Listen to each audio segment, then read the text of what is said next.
ক্ষমতা কখনো চিরস্থায়ী না।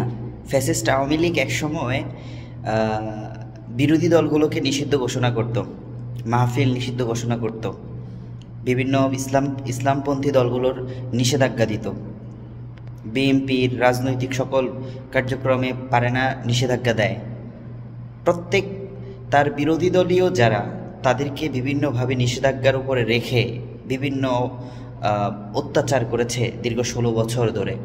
সেই ফ্যাসিস্ট আজ নিজেই নিষেধাজ্ঞা খায় সকল কার্যক্রম থেকে। এর থেকে শিক্ষা স্পষ্ট, সেটা হচ্ছে যে ক্ষমতা কখনো চিরস্থায়ী না, ক্ষমতা কখনোই চিরস্থায়ী না, এবং পাপ বাপকেও ছাড়ে না। ফ্যাসিস্ট আওয়ামী লীগ নিষিদ্ধ ঘোষণার উপর দিয়ে স্পষ্ট প্রমাণ হয় যে ক্ষমতা কখনো চিরস্থায়ী না এবং পাপ বাপকেও ছাড়ে না। যে আওয়ামী লীগ একসময় মানুষকে নিষেধাজ্ঞা দিত, অন্যান্য দলকে নিষেধাজ্ঞা দিত, সে আওয়ামী লীগ সংগঠন আজ নিজেই তাদের সকল কার্যক্রমে নিষেধাজ্ঞা খেয়ে বসে আছে।